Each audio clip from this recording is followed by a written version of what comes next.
जीने की राह लघु प्रेरक कहानी। नमस्कार दोस्तों, इस ज्ञान से भरी कहानी में आप सभी का स्वागत है। क्या आपको पता है कि जीवन जीने की राह कौन सी है? एक संत ने एक आदमी को एक उदाहरण के द्वारा जीवन जीने की राह बताई है।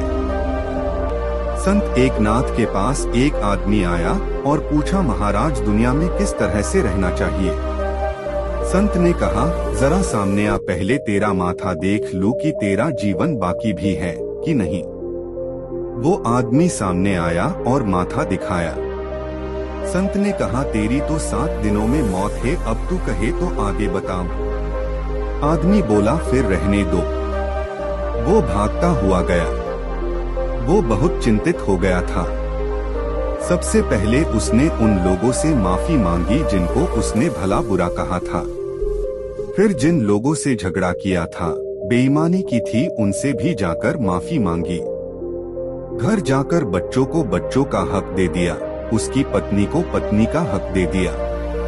उसने पत्नी से कहा कि मेरी यात्रा का मोड़ मुड़ रहा है, मैं भगवान का सहारा ले रहा हूँ, अगर हो सके तो तू भी भगवान का सहारा ले लेना।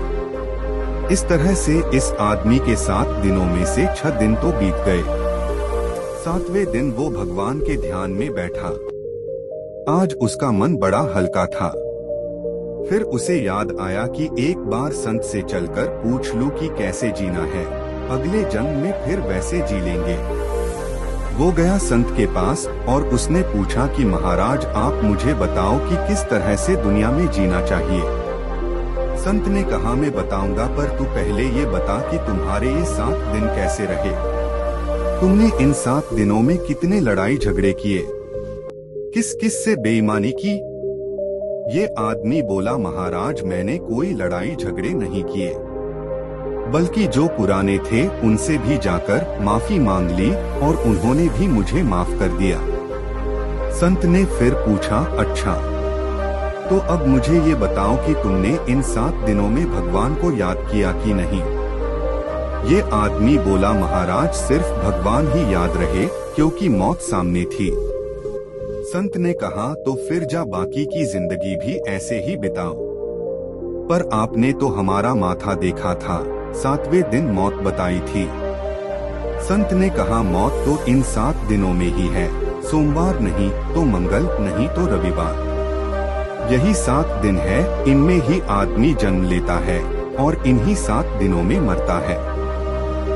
तुझे जरा घुमा के समझाया है, वरना आदमी समझता कहाँ है। एक बूढ़ी माँ की कहानी।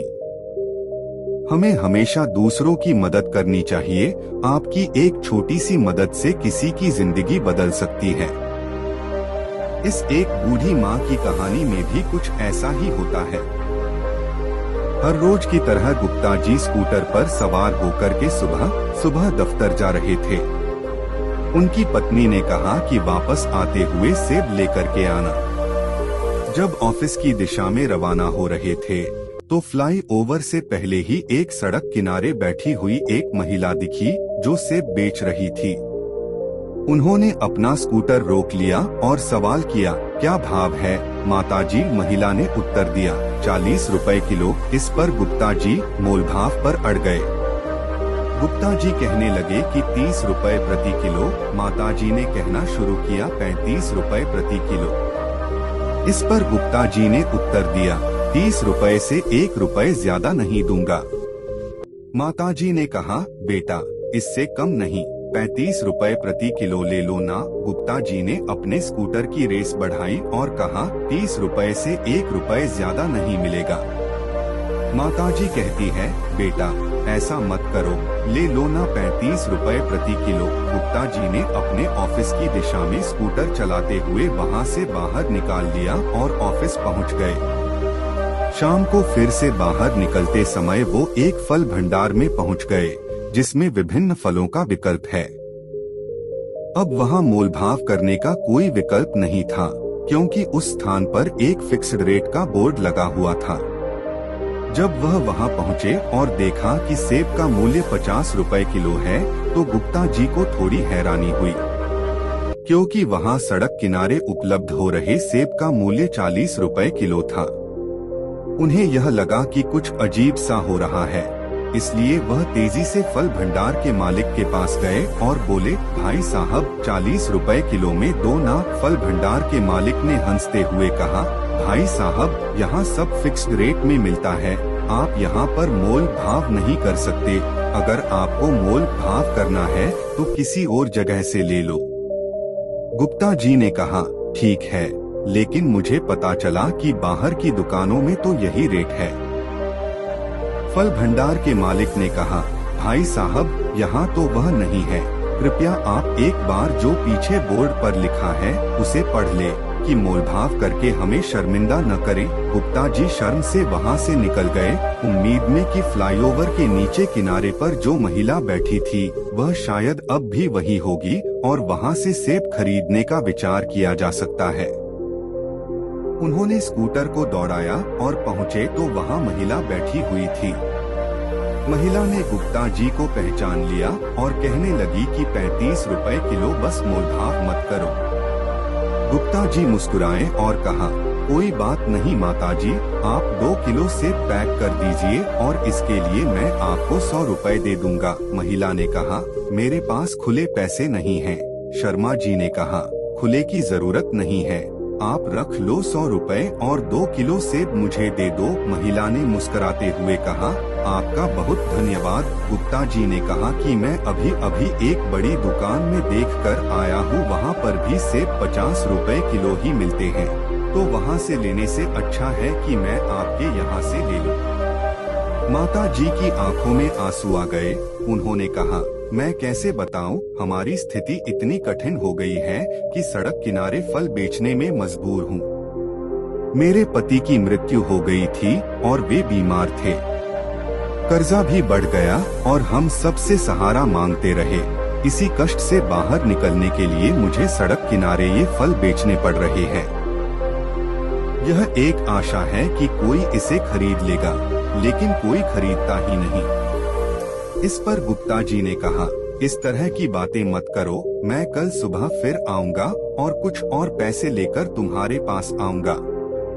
घर पहुंचकर गुप्ता जी ने अपनी पत्नी को 2 किलो सेब दे दिए और उनसे कहा, मुझे 500 रुपए का एक नोट लाकर के दो, कल किसी की मदद करनी है। मैडम ने पूछा, क्या हुआ, और गुप्ता जी ने उन्हें पूरी कहानी सुनाई। उन्होंने कहा, हम पता नहीं क्यों मोल भाव करते हैं। सड़क किनारे जो सामान बेचते हैं उन लोगों से जो अपनी मेहनत से जी रहे हैं और लाचार होते हैं। हमें उनकी मदद करनी चाहिए इस तरह की कठिनाइयों में। लाचार होने के बावजूद वे अपनी जीवन शैली को बनाए रख रहे हैं और हम उनसे भी मोल भाव कर रहे होते हैं, जबकि बड़े बड़े शोरूम में जाते हैं और पैसे देकर के आ जाते हैं। अगले दिन गुप्ता जी ने माता जी के पास पहुंचकर 500 का नोट दिया और कहा, माता जी, आप अब कर्जा चुकाना शुरू करें और फल लाना शुरू करें मंडी से। माता जी ने कहा, बेटा, तुम्हारे 500 रुपए का कर्जा मैं कैसे चुकाऊंगी? गुप्ता जी ने कहा, चिंता मत करो, मैं आपसे फल खरीदता रहूंगा। ऑफिस में जाकर गुप्ता जी ने इस बात को अपने साथियों के साथ साझा किया और उन्होंने भी इस माताजी से फल खरीदने का निर्णय लिया। सभी साथियों ने मिलकर पैसे इकट्ठा किए और एक ठेला गाड़ी माताजी को खरीद कर दे दी। इससे माताजी को काफी फायदा हुआ और धीरे धीरे उसका धंधा भी अच्छे से चलने लगा। हमें हमेशा दूसरों की मदद करनी चाहिए। आपकी एक छोटी सी मदद से किसी की जिंदगी बदल सकती है। आप दूसरों की मदद करते रहिए, भगवान आपकी मदद करेगा। और मोल भाव करना बंद कीजिए। समस्याएं किसकी नहीं है? समस्याएं सभी को होती है। इसलिए हमें छोटी छोटी समस्याओं के बारे में ज्यादा सोचकर डिप्रेशन में आने की जरूरत नहीं है। हमें किसी भी हालत में अपना मन शांत रखना है और हमारे जीवन को शांति से जीना है। इस कहानी समस्याएं किसकी नहीं है, उसी के बारे में बताया गया है। डिप्रेशन ग्रस्त एक सज्जन जब 50 साल की उम्र से ज्यादा के हुए तो उनकी पत्नी ने एक काउंसलर से अपॉइंटमेंट लिया जो ज्योतिषी भी थे। पत्नी बोली, ये भयंकर डिप्रेशन में है, कुंडली भी देखिए इनकी। और उसकी पत्नी ने बताया कि इनके कारण वो भी ठीक नहीं है। ज्योतिषी ने कुंडली देखी, सब सही पाया। अब उन्होंने काउंसलिंग शुरू की, कुछ पर्सनल बातें भी पूछी और सज्जन की पत्नी को बाहर बैठने को कहा। सज्जन बोलते गए, बहुत परेशान हूँ, चिंताओं से दब गया हूँ, नौकरी का प्रेशर, बच्चों का एजुकेशन और जॉब का टेंशन, घर का लोन, कार का लोन। कुछ नहीं करता मैं, दुनिया मुझे तोप समझती है, पर मेरे पास कारतूस जितना भी सामान नहीं है। मैं डिप्रेशन में हूँ, कहते हुए पूरे जीवन की किताब खोल दी। तब विद्वान काउंसलर ने कुछ सोचा और पूछा, 10वीं में किस स्कूल में पढ़ते थे? सज्जन ने उन्हें स्कूल का नाम बता दिया। काउंसलर ने कहा, आपको उस स्कूल में जाना होगा। आप वहां से आपकी 10वीं क्लास का रजिस्टर लेकर आना, अपने साथियों के नाम देखना और उन्हें ढूंढकर उनके वर्तमान हालचाल की जानकारी लेने की कोशिश करना। सारी जानकारी को एक डायरी में लिखना और 1 महीने बाद मुझे मिलना। सज्जन स्कूल गए, मिन्नतें करके रजिस्टर ढूंढवाया, फिर उसकी कॉपी करा लाए, जिसमें 150 नाम थे।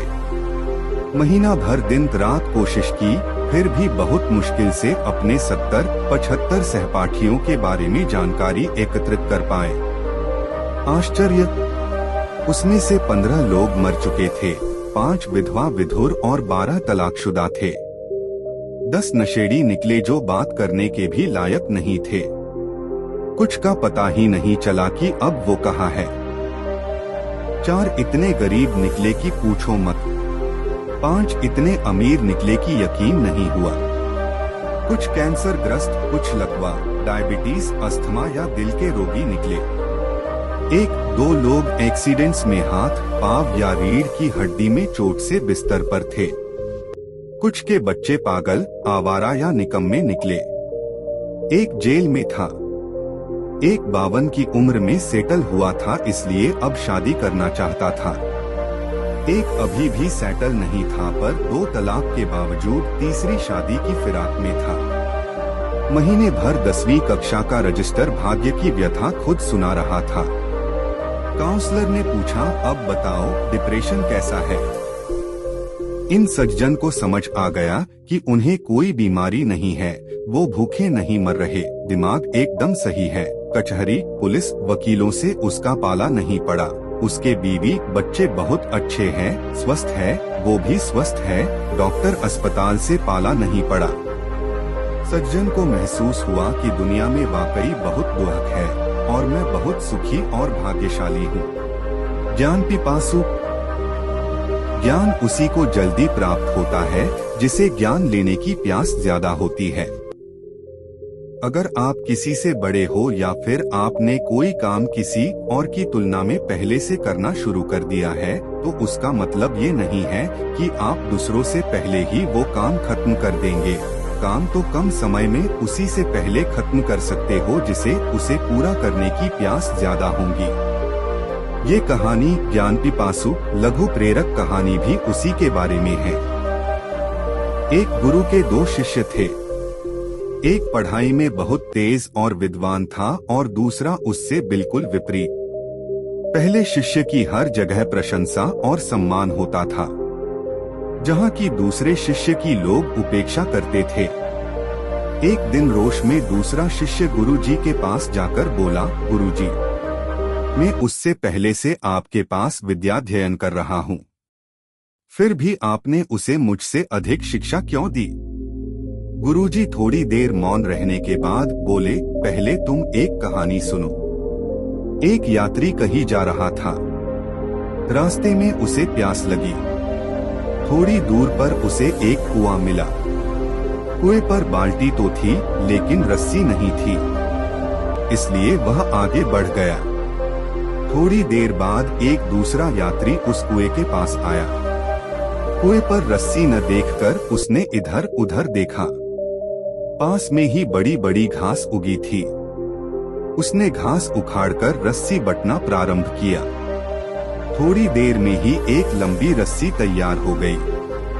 जिसकी सहायता से उसने कुएं से पानी निकाला और अपनी प्यास बुझा ली। गुरुजी ने उस शिष्य से पूछा, अब तुम मुझे ये बताओ कि प्यास किस यात्री को ज्यादा लगी थी। शिष्य ने तुरंत उत्तर दिया कि दूसरे यात्री को।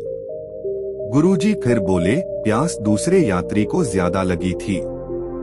यह हम इसलिए कह सकते हैं क्योंकि उसने प्यास बुझाने के लिए परिश्रम किया।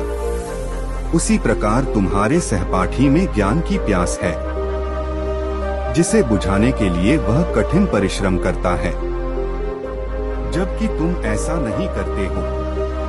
शिष्य को भी अपने प्रश्न का उत्तर मिल चुका था और वह भी अब कठिन परिश्रम में जुट गया था।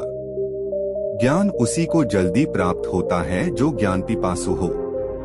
इसलिए आपको तभी अपने लक्ष्य तक पहुंचने में सफलता मिलेगी जब आप अपने लक्ष्य तक पहुंचने के लिए जो भी रास्ता बीच में आएगा उसमें पूरे परिश्रम के साथ काम करोगे। अगर आपको हमारी कहानी ज्ञान पिपासु लघु प्रेरक कहानी अच्छी लगी हो तो अपने दोस्तों के साथ भी शेयर कीजिए और कमेंट में जरूर बताइए कि कैसी लगी हमारी कहानी।